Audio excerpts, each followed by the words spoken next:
Hey, Bio30s, and welcome to our second half of our three-part discussion on Mendel's theories of inheritance. Last day, I introduced you to Gregor Mendel, what his experiments were with the pea plants back in the 1800s, and how he began to formulate his laws of inheritance.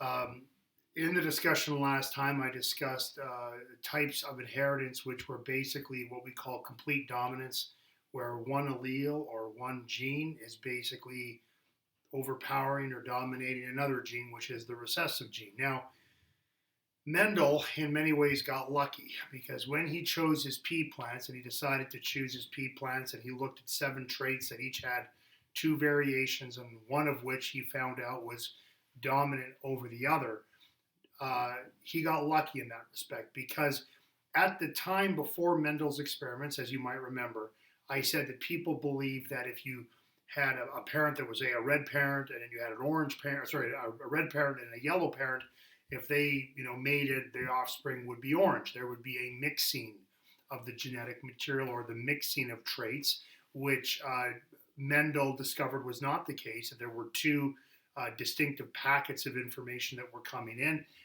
In this case, one allele from the mother, one allele from the father, although he didn't know what those alleles, he just called them factors.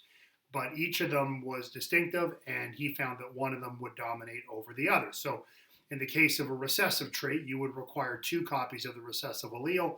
You would need to be homozygous recessive in order for a recessive trait to come through. But that's not always the case. In some cases, some organisms, and there's a lot of plants that do this. So when I said that Mendel got lucky, he got very lucky because he could have chosen a plant like a snapdragon here in the diagram over here. If he would have chosen snapdragons, he would have got very different results than what he did with his pea plant. Now, why is that? Well, some organisms follow what are called either incomplete dominance inheritance or they follow what is called codominance inheritance. But what does that mean? Well, like if you have a snapdragon, and this here is our snapdragon example, snapdragons exhibit a process known as incomplete dominance, which means that they have 2 alleles for a trait. In this case, the trait would be the color of the flower. So you've got essentially a kind of a reddish coloration is one allele, the white is the other allele, but neither one of the alleles is recessive to the other. In fact, they're both dominant. They're both dominant, and they both have a way to express themselves when you mix them together. So if you had a homozygous red flower, right, and it breeds with another homozygous red flower, well, you're going to get you're all going to get homozygous red flowers, right? If you had homozygous white flowers breeding with homozygous white flowers, all of your offspring would be homozygous white. But if you took a homozygous white and a homozygous red flower and you put them together in a Punnett Square, well, what you're going to find out is you're going to wind up with 4 heterozygous offspring that are going to have one allele, the one of the codominant white alleles, and one of the codominant red alleles. Well, what's going to happen to all those offspring? If this was complete dominance, all the offspring, if red was dominant, for example, then all the offspring would be heterozygous red. But because this is a codominant situation, in this case, you get a mixing of the paint can. You get a pink flower. So when you have incomplete dominance sort of works the way that people thought inheritance worked before Mendel, where you would have a red parent and a yellow parent, and you would get orange offspring. So it was very fortunate that Mendel didn't choose a flower like a snapdragon to do his experiments on. Otherwise, he would have just reconfirmed what people were already thinking, and he may not have understood that there were 2 separate factors at play. Now, there is an example that we've been talking about incomplete dominance for a long time, all the way back to Bio 20, and I'll get to that right away. Sickle-Cell anemia is an example of incomplete dominance and inheritance, and I'll explain that here in a couple seconds. How do you show, though, that an allele is incomplete or codominant? I will get to codominance here in a few seconds. Well, you don't use capital and small letters anymore. You only use capital letters. But what you need to do is you need to use a capital letter now with a superscript letter beside it.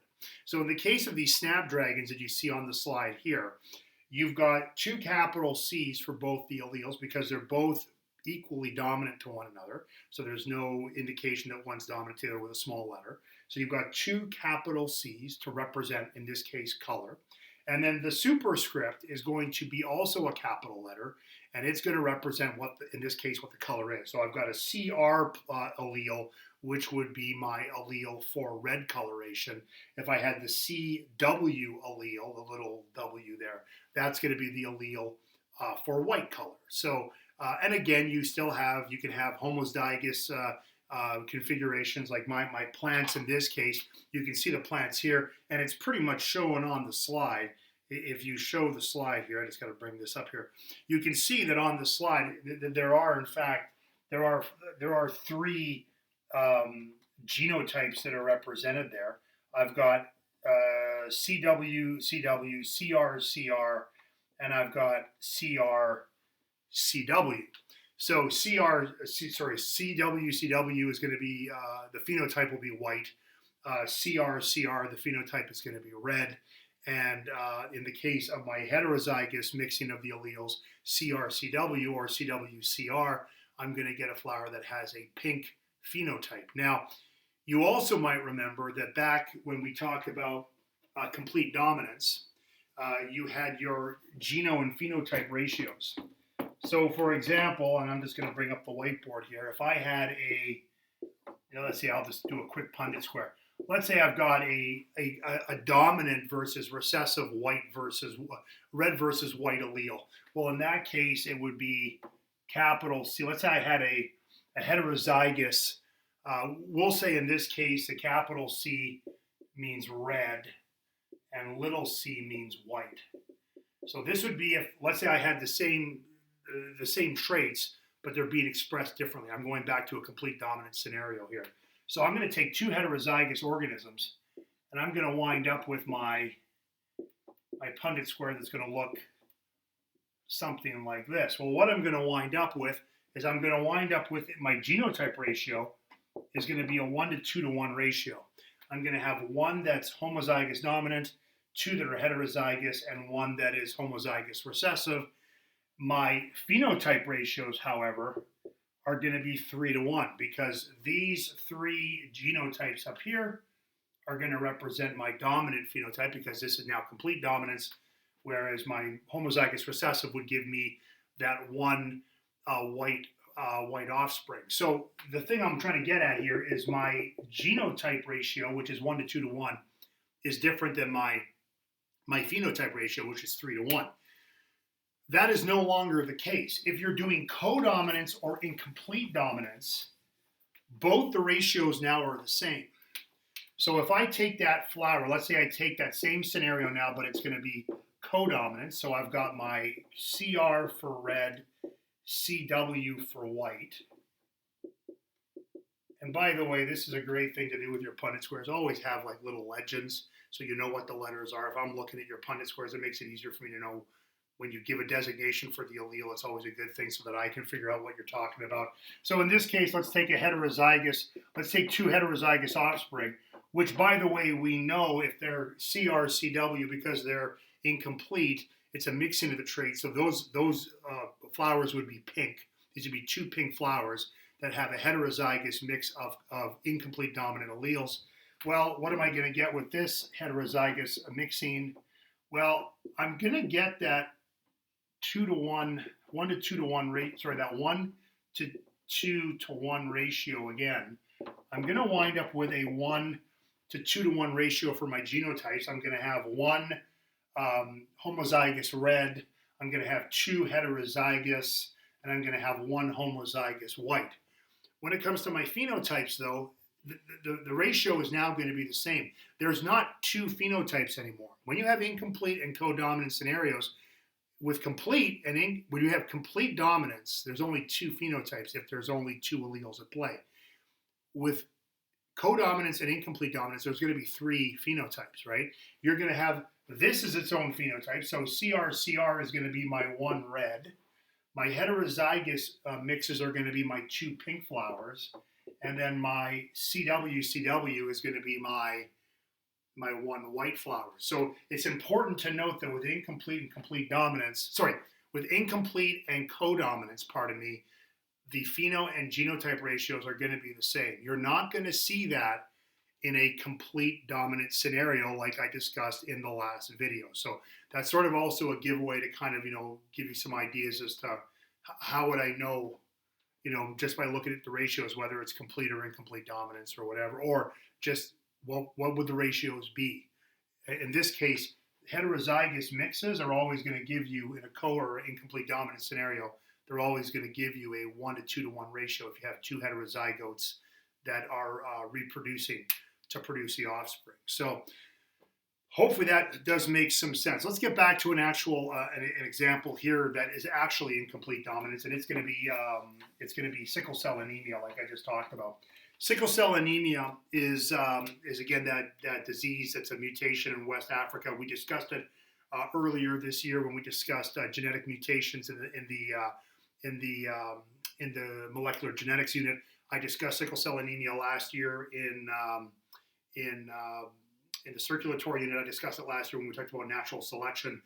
This is a disease that sort of kind of cropped up quite a few times in your bio classes. But how does it work? Well, basically what you've got is you've got two alleles that are controlling the shape of the hemoglobin. So in this case, we're using a double letter designation, but we're still dealing with two capital letters to start them off. Neither one of them is being indicated as being dominant to the other. They are, in fact, codominant. HbA would be normal hemoglobin. That would be the gene for normal hemoglobin. And if I've got the mutated one, which is the sickle hemoglobin, would be HbS. So my allele designations, at least on that page, and what you would see in textbooks would be HbA and HbS. How does it work? Well, if I'm homozygous dominant, right? I'm homozygous for the normal hemoglobin allele. My red blood cells are going to look normal. They're going to have that round appearance with that biconcave in the middle. They're going to look like kind of like little red donuts that haven't been quite pushed out in the middle. That's if I have two copies of the normal allele. What if I have one copy of each allele? Well, if I have an ABA, ABS, what I'm going to see here is I'm going to see a slightly kind of an oval shape. It's not going to be quite like the normal cell. Remember, this is incomplete dominance, so a heterozygote would be a mix between what the two homozygous variations would be. So this isn't going to give me sickle cell anemia. In fact, this here is an advantage. To have that combination in West Africa, it actually helps you fight off malaria. For some reason, that shape of the hemoglobin makes it tougher for the malarial protozoa parasites to actually invade the blood. So this is an advantage for people in West Africa to have this combination of alleles, because it's not going to give them full-blown sickle cell anemia, but it does give them some resistance to malaria. The problem is if you get two copies of the sickle cell gene or the sickle cell allele, then what happens is the red blood cell goes absolutely bonkers. It goes completely misshapen, and that's where you get that sickling of the red blood cell, and you get sickle cell anemia. Well, why does this disease keep cropping up? Well, it has to do with genetics. I just told you the reason why it keeps cropping up. Most people in West Africa that are going to reproduce are probably, this is before obviously there were medications for malaria, but back in the day, if you had this combination of alleles, you'd be most likely to, these people here are going to probably get knocked off because of malaria, right? People that have two copies of the sickle cell gene are probably going to get knocked off because they have sickle cell anemia. But there's an advantage if I have the heterozygous incomplete dominant configuration of the two alleles.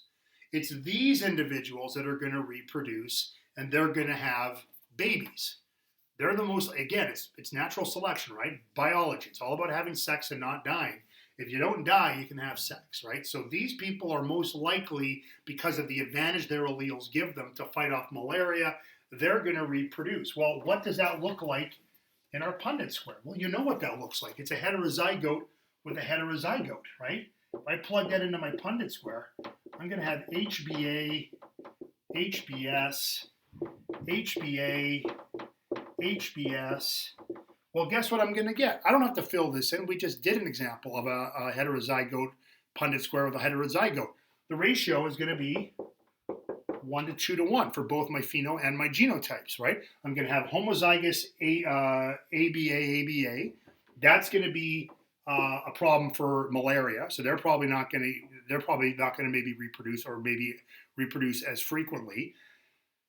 There are going to be 2 offspring that are going to be heterozygous for both ABA and ABS. They're going to have that slightly misshapen red blood cell, so they're more likely to survive and have offspring. But here's the kicker.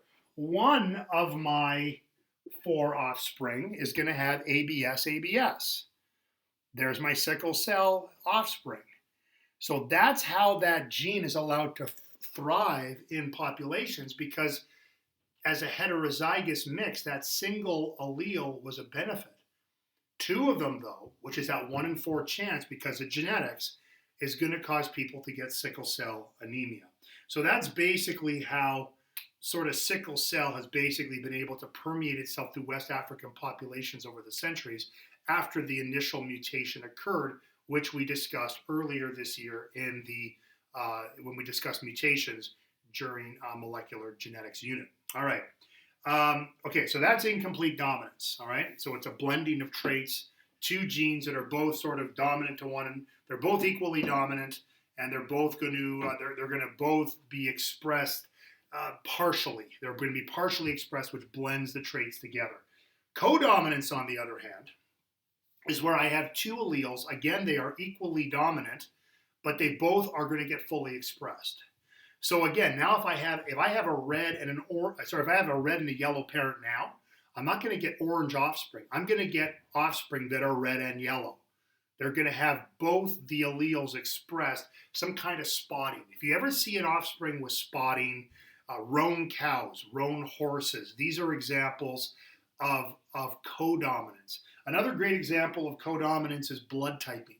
You've got A blood, B blood. You've got A B blood because you've got 1 copy of the A allele, 1 copy of the B allele. They both are going to be equally represented, so I get, in that case, AB blood. I'll get the blood typing here in a couple seconds.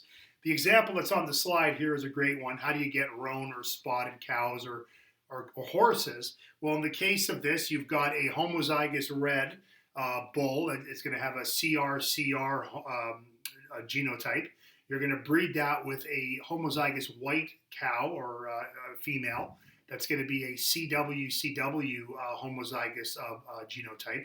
You mix those 2 together, you're going to get your 1 to 2 to 1 ratio of offspring. One of those offspring in this case, because I have 2 homozygous parents, all the offspring are going to be heterozygotes. All the offspring are going to be heterozygotes. They're all going to be CRCW. They're going to have 1 of each of the alleles. And because they are codominant alleles, what you're going to get is spotting coloration or roaning on the cattle or the horses, where you're going to see bits of red and white on this case on the cow. So in this case, you can see the diagram. The back of the cow is sort of red, and the belly of the cow has that white coloration. We call that roan. So again, the difference between incomplete dominance and codominance, the designation of the alleles is the same. It's how the offspring look that are going to determine whether it's incomplete or codominance. Incomplete dominance is a mixing of the 2 traits, whereas codominance means I see both the traits and they're sort of spattered or spotted or something like that. That's the difference. But the way we draw the Punnett squares, the way we designate the alleles, is pretty much the same. So again, here's the rest of that with my roan cattle. So what if I take my roan cattle now that are all heterozygous? I've got a CRCW, a CRCW mixing there between the 2 parents. Here is where I'm going to get my 1 to 2 to 1 ratio for both geno and phenotypes. I'm going to get 1 offspring that's going to be a red offspring. I'm going to get, which is homozygous CRCR. I'm going to get one that is going to be white, which is going to be homozygous CW. And then I'm going to get two of the offspring, which are going to be like the parents, are going to be heterozygotes. They're going to be CR-CW mixes, and they're going to be roan in appearance. So again, as I mentioned, with incomplete and codominance, the geno and the phenotype ratios are going to be the same. If you've got two heterozygotes that are breeding together in a co-dominant or incomplete dominant scenario, both the geno and the phenotypes are always going to be 1 to 2 to 1. That's a pretty much a universal constant because of the way the mathematics work out with the alleles that are being presented. That leads me to the example that always comes up with codominance, and that is blood typing. You talked about blood typing last year in Bio 20 as part of the circulatory unit. You might remember. Now this is going to be dealing with only whether the blood is A or B or AB or O. Whether the blood is positive or negative is controlled by a different allele, and that is a dominant versus recessive trait. So whether you're positive or negative, that's controlled by a complete dominant scenario where you've got an allele that's you either have it or you don't have it. If you have the dominant gene, then you've got positive blood type. If you're homozygous recessive for the two recessive genes, then you're going to have the negative blood type. I'm not dealing with positive and negative in this scenario. This scenario deals strictly with not whether it's positive or negative, but what the designation of the blood is.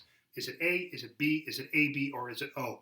And what makes this scenario interesting is it combines codominance with complete dominance, because in this case there aren't two alleles.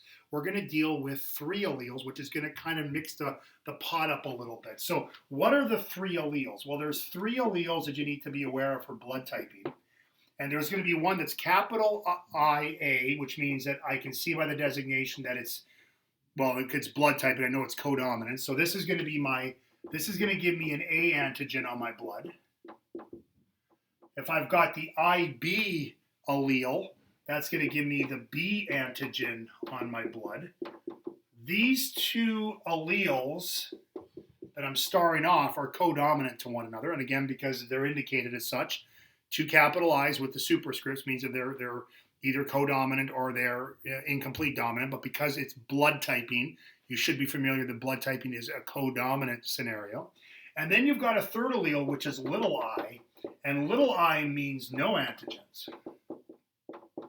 But the little I, because it's a small I, you should understand now that, okay, well, this allele is going to be recessive to both capital IB and capital IA, because it's a little letter designation. So there are several genotypes that could show up here for an offspring. You could have homozygous IAIA.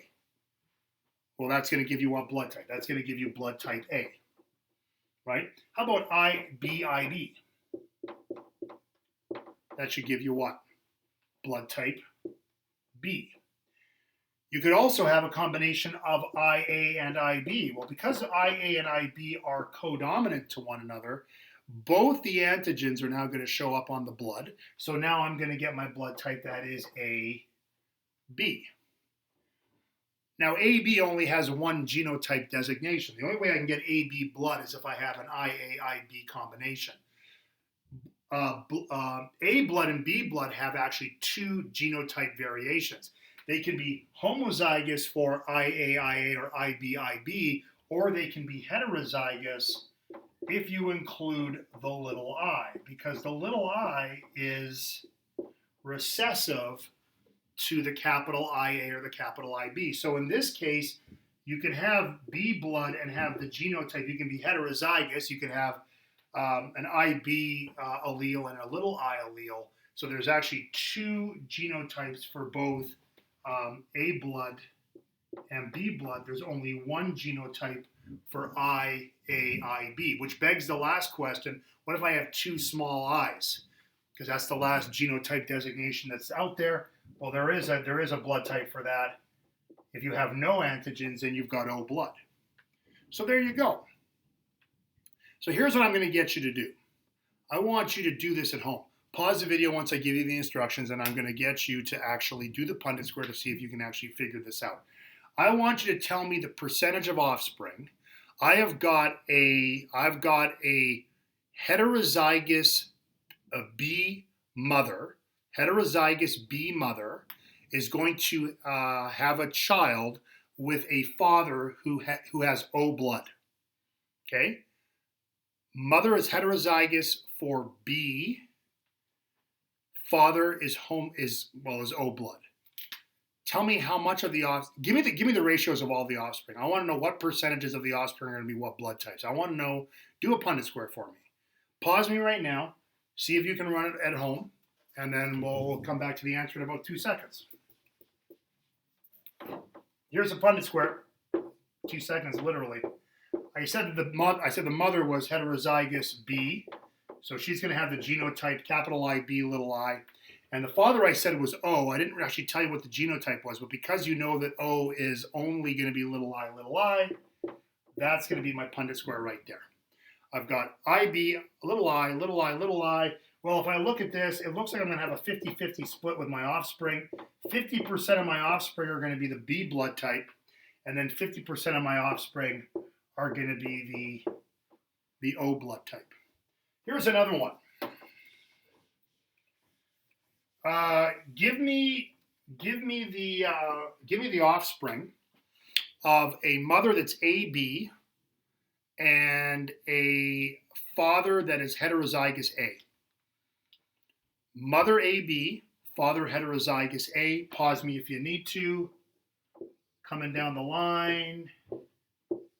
Ready? You can pause me now because I'm going to give the answer. Okay, I said the one parent's going to be AB. I said the other parent's going to be heterozygous A. There's my Punnett Square. I'm going to have several of the offspring here. I'm going to have several blood types at play here. I'm actually going to have all three of the blood types except for O. So what I'm going to wind up with is I'm going to wind up with 50% of my offspring that are going to be A, because I've got a homozygous A offspring and a heterozygous A offspring.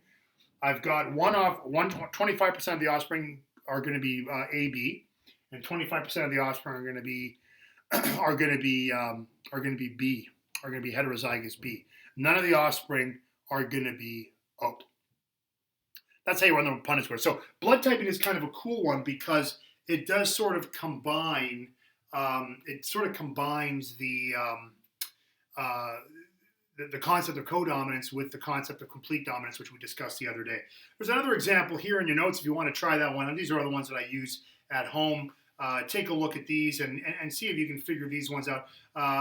If both parents have AB blood type, half the offspring will be the same as the parent. Yeah, they're giving you the answers there. So yeah, if you have, and again, they're showing you sort of a Punnett Square there. So two AB parents are going to give you 50% AB, 25% A, and 25% B. No O offspring if they're both AB. And then the second one there that's listed is I have two heterozygous parents with blood types A and B. So their blood types are going to be IA, little I, IB, little I. They're going to give rise to all four of the blood types. They're going to give rise to 25% AB, 25% A, 25% B, and 25% O. And what if I had two homozygous parents that are types A and B? If they're homozygous, you can pause me if you want. I'm going to give you the answer here right away.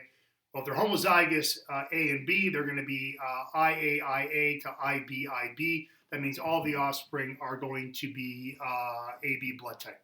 That would be 100% AB blood type for those parents.